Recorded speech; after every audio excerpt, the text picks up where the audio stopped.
আজকে রান্না করলাম পাঙ্গাস মাছ দিয়ে ভেন্ডি। মাশাআল্লাহ অনেক সুন্দর দেখা যাচ্ছে, কোনো জল রাখি নাই, শুকনা শুকনা রান্না।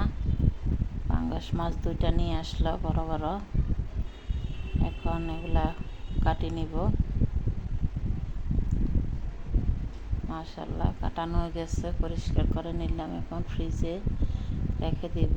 আর কয়টা রান্না করব, বাজার থেকে কাঁচা তরকারি নিয়ে আসলো, পটল, টমেটো, ভেন্ডি রান্না করব। এখন সব কিছু তৈরি করে নেব।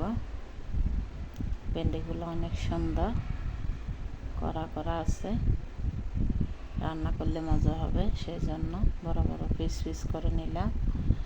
পেঁয়াজ, কাঁচামরিচ, টমেটো কুচি, রান্নার সময় আদা বাটা দিব, সেই জন্য রসুন কুচি করি নেই। মাছটা ভেজে নিলাম। পাঙ্গাস মাছ ভেজে রান্না করতে হয়, কাঁচা খাওয়া যায় না। রান্নার জন্য শুরু করতেছি, পেঁয়াজ ভেজে নিচ্ছি, এখন একটু রসুন বাটা দিয়ে দিব।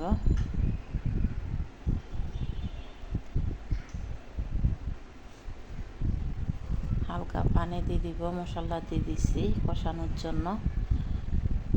এখন টমেটোটা দিয়ে দিলাম, ভেন্ডিটাও দিয়ে দিব, ভালোভাবে কষিয়ে নিব ভেন্ডিটা। ডেগা ভেন্ডি এভাবে খেতে অনেক মজা হয়, সব সময় ভাজি করে খাই। এখন আজকে নতুনভাবে রান্না করতেছি।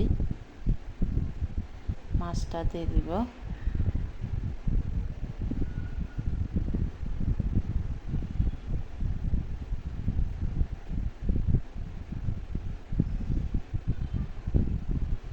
সাথে গরম পানি দিয়ে দিব। কে কে এভাবে রান্না করছেন বলবেন। আমার তরকারিটা পছন্দ হলে কমেন্টসে জানাবেন কেমন হলো তরকারিটা। আল্লাহ হাফেজ। ভিডিওটি দেখার জন্য সবাইকে ধন্যবাদ। আজকের ভিডিওতে কথাগুলা কাজের সাথে মিল হয় নাই, আগে ভয়েসটা দিয়ে দিলাম, তারপরে লেভেলটা বাড়াই দিলাম, সেই জন্য এমন হলো। সবাই ক্ষমার দৃষ্টিতে দেখবেন।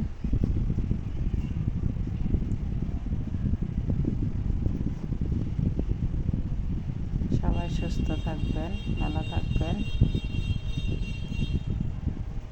এই কামনা করি। তরকারির কালারটা অসাধারণ হয়েছে।